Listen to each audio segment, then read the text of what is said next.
Pemirsa, sore ini Gereja Katedral Jakarta akan menggelar Misa Arwah atau Requiem. Misa ini akan digelar pada jam 18.00 atau jam 6 sore dan ibadah terbuka untuk warga umum.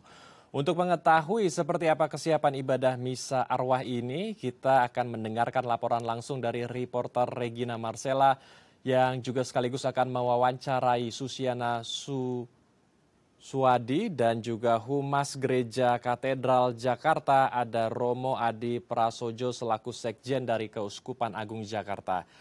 Regina, silakan dengan laporan Anda. Ya, Andrew dan juga pemirsa, betul sekali hari ini tepat 24 April 2025, Gereja Katedral Jakarta sudah menjadwalkan akan melakukan ibadah requiem untuk mendoakan mendiang Bapak Suci Paus Fransiskus. Dan misa ini akan dihelat pada nanti sore pukul 18.00 waktu Indonesia Barat. Dan nanti akan dipimpin langsung oleh Duta Besar Vatikan untuk Indonesia. Selain itu pemirsa nanti juga akan dihadiri oleh Ketua Konferensi Wali Gereja Indonesia yakni Monsinyur Antonius Subianto Bunjamin OSC. Selain itu pemirsa bagi para masyarakat khususnya umat Katolik yang nanti akan hadir ke sini melakukan misa requiem pada sore hari ini bisa langsung saja hadir karena misa ini dibuka untuk umum tanpa melakukan registrasi terlebih dahulu. Dan Andrew dan juga pemirsa untuk mengetahui bagaimana persiapan yang sudah dilakukan oleh Gereja Katedral Jakarta, saya akan berbincang langsung bersama Ibu Susiana Suwadi selaku Humas Gereja Katedral Jakarta. Baik, selamat siang Ibu Susi. Ibu boleh dijelaskan hari ini bagaimana Bu persiapan dari Gereja Katedral sendiri? Ya baik, hari ini persiapan yang ada adalah tinggal perapihan dan pembersihan sehingga nanti diharapkan semua sudah siap pada waktunya dan nanti semua yang datang ke sini bisa beribadah dengan kusuk dan juga dengan nyaman. Baik Bu, ini kan misa requiem ya untuk mendoakan mendiang Paus Fransiskus. Ini Gereja Katedral sendiri menyediakan kapasitas berapa kursi Bu untuk hari ini? Kapasitas yang dapat ditampung adalah sejumlah kurang lebih 2.500, yaitu di dalam gereja kami sediakan 700. Namun mohon maaf nanti akan terutama juga akan disediakan untuk para undangan dan tamu negara. Kemudian juga di Geraha Pemuda lantai 1 itu akan dapat menampung sebanyak 400 hingga 450. Kemudian Plaza Maria sekitar 500 dan tenda depan gereja sekitar 600-an dan kami masih menyediakan kursi cadangan sebanyak hingga nantinya sejumlah 2.500 yang datang. Namun nanti bagi umat yang kira-kira tidak dapat tertampung, maka kami mohon maaf karena daya tampungnya yang terbatas. Namun para umat sebenarnya bisa juga mengikuti misa-misa yang dilakukan di paroki masing-masing karena sesuai dengan arahan dan himbauan dari Bapak Kardinal Ignatius Suharyo selaku Keuskupan Agung Jakarta untuk semua paroki bisa menyelenggarakan misa requiem di pukul 18. Baik Bu, kalau untuk dari pengamanan sendiri biasanya kan Gereja Katedral Jakarta ini melibatkan TNI dan Polri ya, personil TNI dan Polri. Dan untuk hari ini apakah sama Bu seperti hari-hari besar lainnya?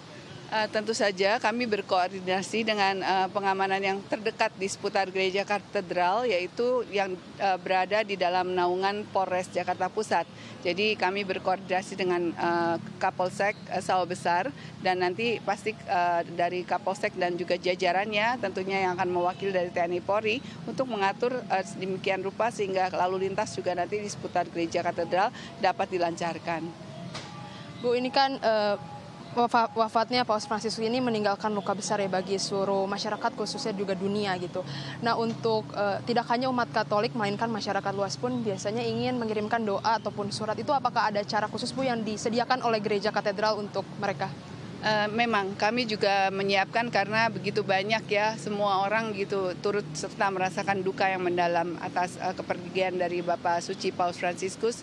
Di Gereja Katedral sendiri menyediakan sudut doa. Jadi ada sudut doa dekat altar, depan altar, ada yang bisa memasang lilin di sana. Kemudian di lobi depan dari Gereja Katedral juga disediakan buku untuk ditulis apapun itu, ungkapan duka ataupun doa ataupun testimoni. Dan juga selain itu kami juga menyediakan bagi yang mungkin tidak dapat hadir ke Gereja Katedral melalui digital yaitu online yang kami sediakan linknya, silakan untuk masuk ke Instagram dari Gereja Katedral Jakarta. Terima kasih banyak Ibu Susi atas waktu dan kesempatannya. Ya, Andrew dan juga pemirsa, saya juga akan berbincang dengan Romo Adi selaku Sekretaris Jenderal Keuskupan Agung Jakarta untuk menjelaskan apa itu Misa Requiem dan juga bagaimana tata ibadah yang akan dilaksanakan pada sore hari ini. Ya, selamat siang Romo Adi. Romo, boleh dijelaskan untuk Misa Requiem sendiri itu sebenarnya seperti apa Romo maknanya? Misa Requiem adalah salah satu bentuk misa, ungkapan syukur akan pengenangan arwah, supaya arwah yang kita doakan mengalami pengampunan dan belas kasih Allah dan mendapatkan kebahagiaan abadi kekal di surga. Jadi hari-hari ini kita melihat banyak Misa Requiem diadakan secara khusus untuk mengenang arwah Paus Fransiskus. Banyak juga empati dan simpati dari orang-orang yang non-Katolik dan segala macam. Kita berikan penghormatan secara khusus dalam bentuknya Misa Requiem. Dan Romo Adi, apakah boleh dijelaskan nanti tata ibadahnya apakah ada yang berbeda atau secara khusus dilakukan untuk misa sore hari ini? Pada umumnya Misa Requiem memang diintensikan. Doa-doanya, doa pembuka, doa persembahan, doa penutup, juga doa umat, pilihan, privasi memang diintensikan yang khas, yang khusus untuk pengenangan arwah. Dan untuk teks Misa Requiem ini di bawah supervisi bimbingan dari Kedutaan Besar Vatikan. Karena kami memang punya tradisi yang cukup panjang untuk rumusan-rumusan ibadah arwah khusus untuk paus. Baik, ini Romo, ini kan misa arwah ya.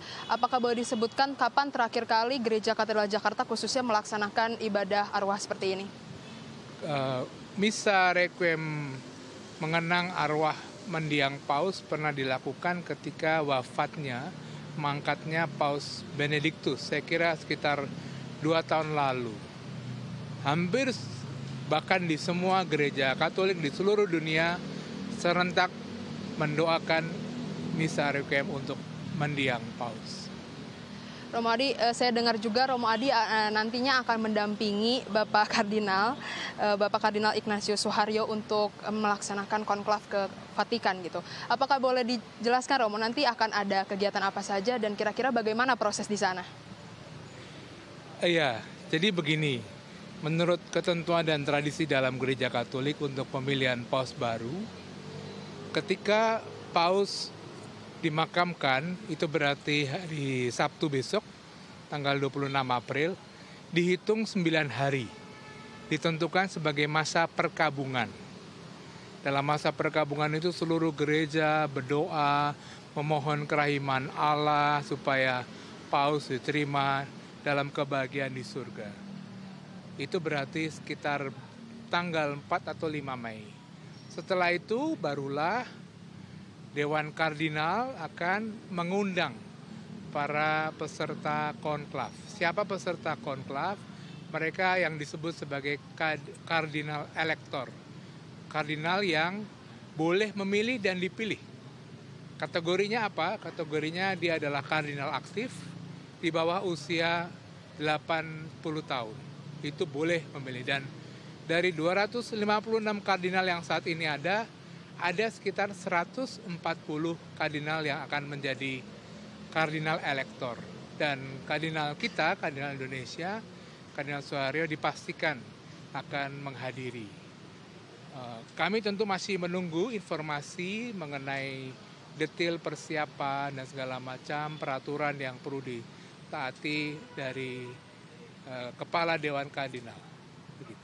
Romo, yang terakhir, apakah boleh disebutkan Romo ya, mungkin ada pesan ataupun harapan yang sudah dijalankan oleh Paus Fransiskus selama ini yang bisa diterapkan dan dilanjutkan untuk para umat Katolik khususnya? Meskipun dalam waktu yang singkat Paus Fransiskus memimpin kita selama 12 tahun, rasanya kesannya begitu banyak. Begitu banyak beliau membuat terobosan, baik secara pribadi terutama secara institusi. Dan begitu banyak beliau meninggalkan legacy yang ternyata harus kita lanjutkan. Misalnya, paus kita adalah paus yang humanis, sangat membela kemanusiaan. Paus kita adalah paus yang belas kasih. Maka dimanapun umat bersama-sama dengan lintas agama, lintas sektoral diharapkan menjadi insan-insan yang berbelas kasih. Dan perjalanan kita, perjuangan kita masih panjang. Tapi yakin bahwa Tuhan beserta kita. Terima kasih. Baik, terima kasih Romo Adi atas waktu dan kesempatannya. Ya, Andrew dan juga pemirsa, itu merupakan wawancara saya secara langsung bersama dengan Ibu Susiana Suwadi dan juga Romo Adi untuk mengetahui bagaimana persiapan gereja katedral nanti dan apa saja tata ibadah yang akan dilaksanakan pada sore hari nanti di Misa Requiem. Dan pemirsa, kita doakan bersama juga agar misa pada sore hari ini dan juga proses pemilihan konklav nanti di Vatikan untuk pemilihan paus yang baru bisa berjalan dengan lancar. Ya, sekian yang dapat saya laporkan langsung dari Gereja Katedral Jakarta dan saya kembalikan lagi ke Andrew yang berada di studio. Melaporkan langsung dari Gereja Katedral Jakarta, Regina Marcella dan juru kamera Yudi melaporkan langsung dari Gereja Katedral. Terima kasih atas laporannya teman-teman dan selamat kembali bertugas.